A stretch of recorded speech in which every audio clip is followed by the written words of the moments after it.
제가 중학교 3학년 때 제 후배가 귀신 들린 적이 있었습니다. 나중에 이 친구가 왜 귀신 들렸을까 고민을 했거든요. 근데 제가 그 원인 중에 하나를 찾았어요. 그거는 항상 귀에 뭐를 꽂고 다니었어요. 그때 당시 워크맨이 유명했는데 교회 와서도 듣고 있어요. 근데 어느 날 갔더니 귀신이 들려가지고 정말 눈이 이렇게 하얗고 눈동자가 검정색이 안 보이고 저를 향해서 욕하고 목사님을 향해서 욕하고 그랬습니다. 그런데 그때 같이 가셨던 목사님이 오늘 말씀 보면 시와 찬송과 신령한 노래를 부르며 감사하는 마음으로 하나님을 찬양하라 이렇게 말씀하고 있습니다. 세 가지 정도 나누려고 하는데요. 첫 번째는 노래는 영혼에 깊은 영향을 준다. 두 번째는 찬양을 하면 기적이 일어난다. 세 번째는 찬양의 시작은 말씀이다 라는 제목으로 말씀 전하도록 하겠습니다. 첫 번째는 노래는 우리 영혼에 깊은 영향을 줍니다. 우리는 매일매일 하루에 음악을 듣고 살아갑니다. 하루 동안 살면서 음악을 안 듣고 살기란 거의 불가능합니다. 어떤 유튜브 영상을 봐도요, 그 영상의 백그라운드로 음악이 들어가 있습니다. 또 길을 지나가다가 화장품 가게에서도 음악이 흘러나오죠. 심지어 핸드폰도 전화하면요, 기다리는 동안에 음악이 나옵니다. 음악이 어떨까요? 우리 삶에 많은 영향을 끼친다는 거죠. 음악이 실물에 미치는 영향에 대해서 다양한 연구와 실험들이 있어 왔습니다. 영국의 리서치 전문업체인 모어 댄서에서 한 실험을 했는데요. 17세에서 25세까지 젊은 운전자 1000명에게 빠른 템포의 곡을 들으며 운전할 때 참가자들의 모습을 지켜봤습니다. 그랬더니요, 빠른 노래를 들으면 어떨까요? 참가자 중 90%의 운전자들이 노래를 따라 부르거나 또 춤도 추면서 위험한 행동을 했다는 것입니다. 그리고 11%는 빠른 음악을 듣다 보니까 사고 날 뻔한 상황을 만나게 되었다라고 이야기하는 것입니다. 학자들이 말하는 것은 우리의 심장 박동수와 비슷한 속도인 분당 60에서 80박자의 수준이 음악이 좋다고 말을 많이 합니다. 음악이 언제부터 시작됐을까요? 인간이 존재한 모든 곳에서부터 오랫동안 음악이 항상 있어 왔습니다. 고대 사회에서도요, 사람들이 운율에 맞춰서 쾌지나 칭칭나네 하면서 자기의 감정을 담아서 노래를 불러오지 않았습니까? 그래서 민요 이런 거 보면 잘 알 수 있죠. 이런 음악이 우리 영혼에게 어떤 영향을 끼치는가에 대한 다양한 의견들이 있거든요. 뉴스워크 2000년도 7월호에 흥미로운 기사가 실렸습니다. 과학자들은 인간의 뇌가 음악에 반응하게끔 형성되어 있다는 사실을 발견했다. 귀의 뒤에 위치한 축두엽은 음악을 위한 기관처럼 작동한다. 뇌는 음악을 위한 스펀지같이 보인다. 그리고 스펀지가 물속에서 변하듯이 뇌도 음악에 의해 변한다. 이렇게 되어 있습니다. 그러니까 우리의 뇌가 음악을 사랑한다는 거예요. 스펀지가 물을 이렇게 흡수하듯이 사람은 음악을 좋아하게 되어 있다는 것입니다. 데이빗 메릴이라고 하는 미국의 한 고등학생이 있었습니다. 그 연구가 알려졌었는데요. 참 재밌는 연구예요. 72마리의 생쥐를 구했어요. 그리고 3개의 그룹으로 나눴습니다. 첫째 그룹은 하드락, 하드한 락 있잖아요. 하드락 음악을 듣게 했고, 둘째 그룹은 모차르트 음악, 세 번째 그룹은 아무 음악도 듣지 않게 했습니다. 이 지하실에서 이제 생쥐를 어항에 담아놓고 키우기 시작하고 관찰했습니다. 하루에 그 음악을 10시간씩 틀어줬다는 거예요. 그리고 일주일 후에 미로 찾기를 했다고 합니다. 그런데 재미있는 사실이 뭐냐면 하드락 음악을 들은 사람은 모차르트 음악을 들은 쥐들보다 20분이나 더 걸려서 미로를 해결했다라는 것입니다. 그리고 나중에 더 실험을 하려고 했는데 못했대요. 왜냐하면 이 하드락을 들었던 쥐들이 서로 죽이기 시작했다라는 거예요. 저는 이 연구를 믿습니다. 목사님, 그러면 이런 하드락을 듣지 말라는 얘기입니까? 네, 맞습니다. 가끔 들어도 되거든요. 그런데 가능한 안 듣는 것을 저는 추천합니다. 만약 이제 그런 곡을 한번 들으면 찬양을 2곡 이상 더 듣거나 하면 돼요. 그러면 좀 정화가 될 수 있는데 계속 듣는 건 우리 영혼에 영향을 끼친다는 것입니다. 인간이 본래 음악을 좋아하도록 하나님 만드셨어요. 그래서 예술적 감각이 있고요. 노래하고자 하는 갈망이 있습니다. 아이들도 노는 거 이렇게 보면요. 혼자 노래 만들어서 춤추고 그렇습니다. 그런데 오늘 성경에서 말하는 건 뭐냐면 인간이 노래를 좋아하는데 어떤 노래를 하라는 거예요? 시와 찬송과 신령한 노래를 감사하는 마음으로 찬양하라는 것입니다. 시는 구약의 시편이고요. 또 찬송은 하나님의 속성과 성품 자체를 찬양하는 거예요. 그리고 신령한 노래를 부르라는 것입니다. 여러분, 신령한 노래란 무엇일까요? 신령한 노래는 나의 감정과 나의 생각보다 하나님께 향하도록 만드는 것이 신령한 노래입니다. 세상 가요 불러보면 어떨까요? 제가 그전 교회에서 권사회 같은 데 꼭 가면 꼭 세상 노래를 불러보래요. 그러면 이제 권사님들이 신나가지고 세상 노래를 부르거든요. 근데 그 노래를 가만히 생각해 보면 결국은 나의 청춘이 지나갔다. 그 다음에 옛날 지나갔던 첫사랑을 떠오르게 하고 실현당했던 기억이 떠오르게 하고 그러더라고요. 인생이 참 허무하다. 참 늙는구나. 항상 그런 생각을 하게 만들더라고요. 그런데 여러분, 찬양하면 어떻죠? 찬양하면 신나지 않나요? 하나님의 영광 하면요, 마음에 기쁨이 있다라는 것입니다. 신령한 노래와 신령하지 않은 노래가 있다라는 것입니다. 저는 사실은 그전에는 어떤 곡이든 가사만 좋으면 된다 이런 생각을 많이 했거든요. 제가 최근에 설교를 준비하면서 음악에 대해서 이렇게 알아보고 해보니까요, 생각이 달라지고 있어요. 무조건 세상 노래에다가 그런 비트에다가 기독교 가사만 붙이면 될까? 지금 우리 대중문화, 팝문화가 굉장히 발전하지 않았습니까? 그런데 이 대중문화, 팝문화도 우리가 잘 비판하면서 분별하면서 들어야 되는 것입니다. 저는 이해가 되는 게 있어요. 이 대중음악을 하는 사람들이 마약 같은 거에 손을 많이 대는 이유가 뭘까? 연관이 있지 않을까 생각을 합니다. 1985년 10월 캘리포니아 주에서 존 맥콜럼이라고 하는 청년이 있었습니다. 그 청년이요, 자살 해결법이라는 노래를 듣고 권총으로 자신의 머리를 쏴서 자살한 사건이 있었습니다. 그의 아버지가 알아보니까 그가 어떤 노래에 심취했냐면 오지 오스본의 그 노래를 들었던 거예요. Suicide Solution, 자살 해결법이라는 노래가 있더라고요. 유튜브에서 쳐보니까 금지돼 있어요. 처음에 딱 치면요, 자살은 여기로 상담해 주세요 이렇게 돼 있더라고요. 그리고 영상이 나오더라고요. 이 노래를 들은 많은 사람들이 자살을 하고 싶어도 마음이 들었다는 것입니다. 그 중에 가사가 이런 게 있습니다. 내가 만족할 만한 그 무엇을 찾지 못하면 내 정신이 나갈 거라고 생각해봐요. 그렇게 되면 당신은 나를 도울 수 있죠. 당신은 내 머리를 쏘아주지 않을 건가요? 이런 노래인데, 이걸 듣고 청년들이 자살을 했다는 것입니다. 이런 구름이한 거, 우울한 거 어떻게 계속 들으면 어떻게 될까요? 우리 영혼도 우울하게 되어 있습니다. 염세적인 노래 들으면요, 나도 인생 살아서 뭐하나 그런 생각이 드는 것입니다. 비틀즈의 존 레논 유명하지 않습니까? 이메이진, 천국이 없다고 상상해봐. 노력하면 쉬워. 지옥은 우리 아래 없지. 우리 위에는 오직 하늘뿐. 모든 사람들을 상상해봐. 소유물이 없다고 상상해봐. 네가 할 수 있을지 모르겠어. 욕심이나 굶주림이 필요 없지. 인간의 형제에 모든 사람을 상상해봐. 온 세상을 공유하며. 여러분, 이런 이메이진 노래 같은 거 들으면 어떨까요? 하나님을 의지하고 싶은 마음이 드는 게 아니라, 그래, 인간이 최고다. 신이 없는 세상이 최고다. 그러면서 하나님으로부터 독립하고 싶어하는 그런 마음들이 드는 것입니다. 세상의 노래들을 잘 보면요, 원초적이고 자극적인 감정들을 불러일으킵니다. 최근에 저도 모르게 들었던 곡이 있어요. 그 아파트라는 곡을. 근데 가사를 보니까 긍정적이에요. 예. 아파트에서 남자 여자가 키스 및 사랑을 하자, 키스를 해달라, 그런 거 아닙니까? 결국 세상 노래의 본질은 인간의 욕망을 부추기고 인생의 주인이 나이며 또 인생이 허무하고 씁쓸하다, 이런 것들, 이런 감정들을 건드리는 겁니다. 그래서 우리가 이런 노래를 잘 듣다 보면요, 우리의 감정이 동화됩니다. 동화돼요.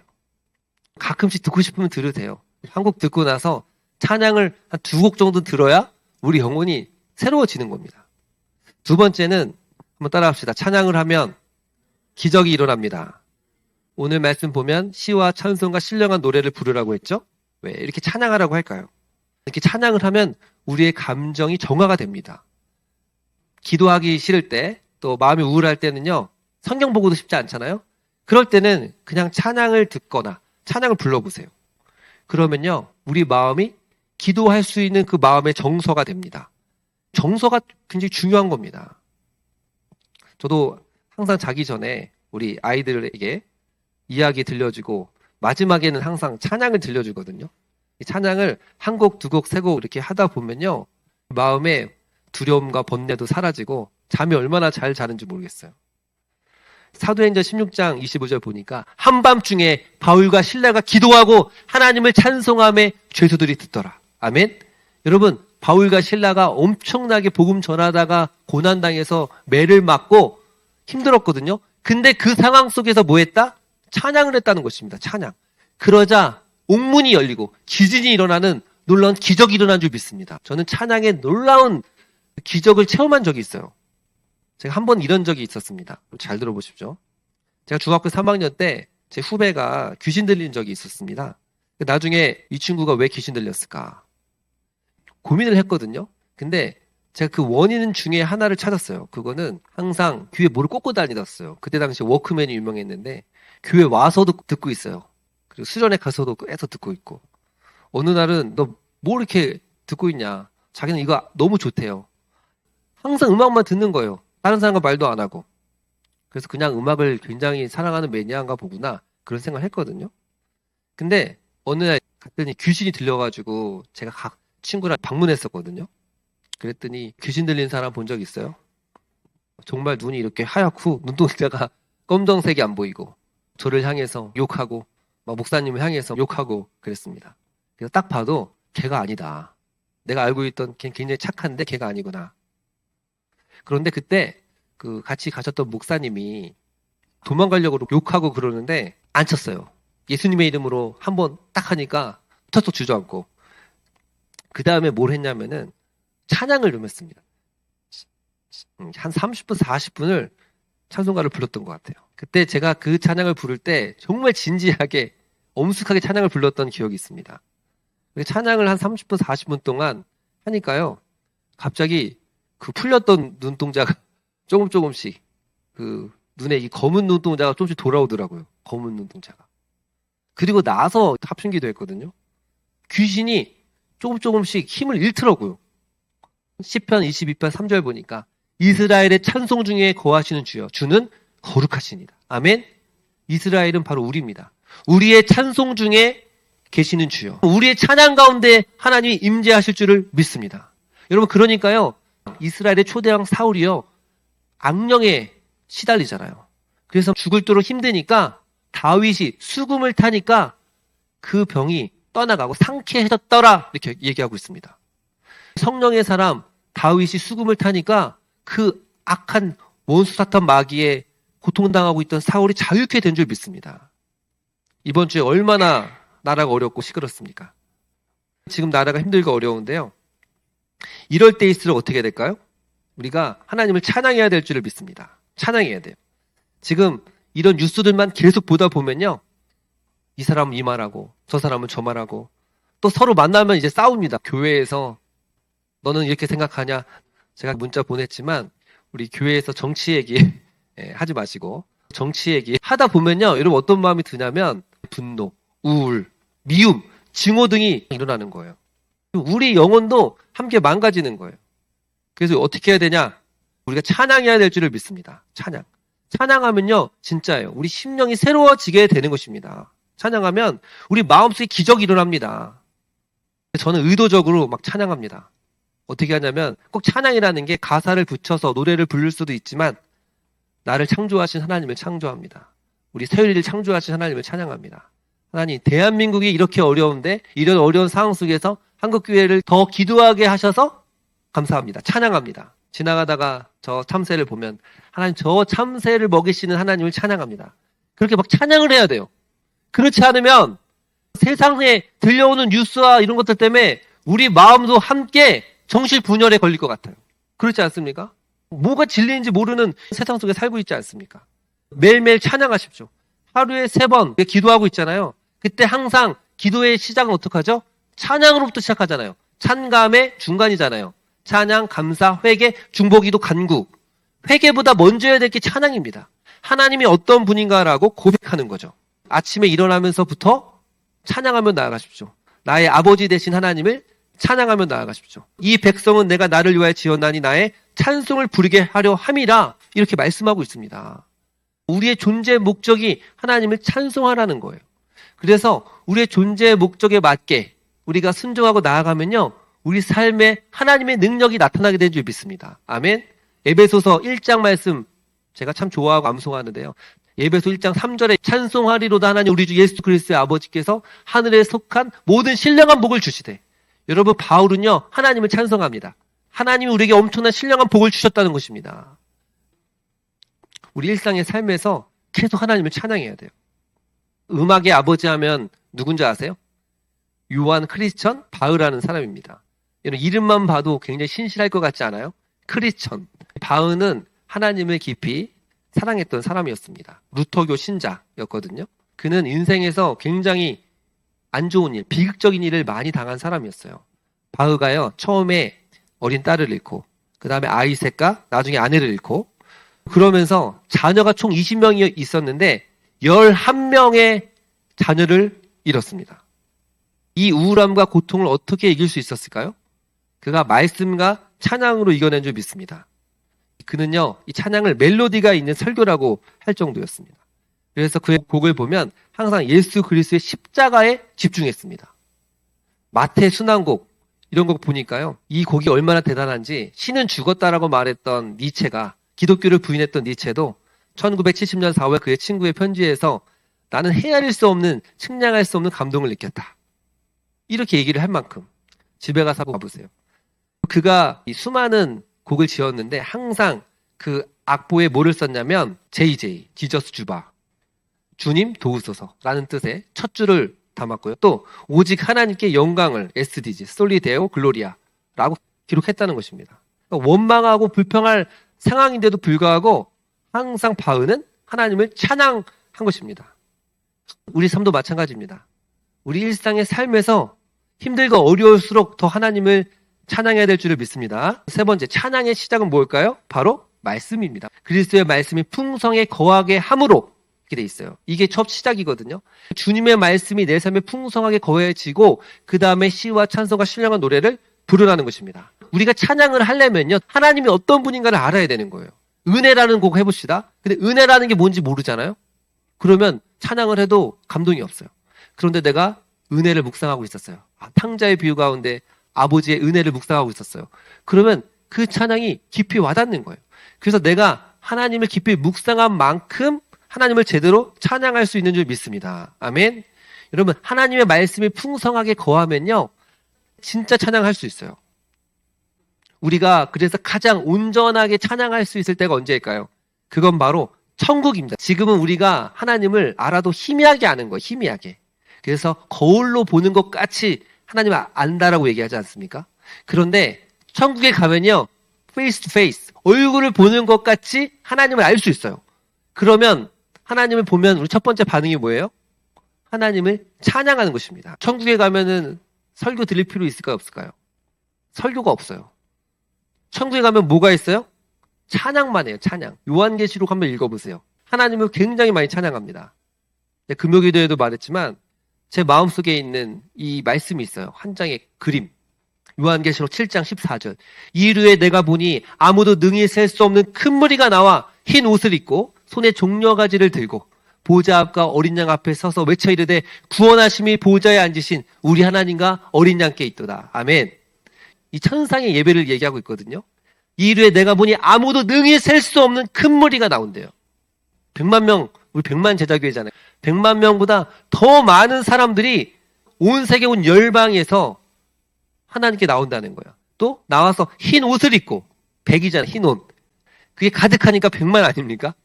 손에 종려 가지를 들고 보좌 앞과 어린 양 앞에 서서 외쳐 이르네 구원하심이 보좌에 앉으신 우리 하나님과 어린 양께 있도다. 그래서 요한계시록을 읽어보면요, 예배예요, 예배. 찬양 가사들이 그렇게 많습니다.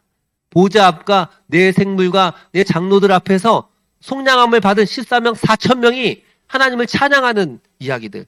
계속해서 하나님을 영광과 지혜와 존귀와 부가 하나님께 있다, 어린 양께 있다라고 계속 찬양하는 것입니다.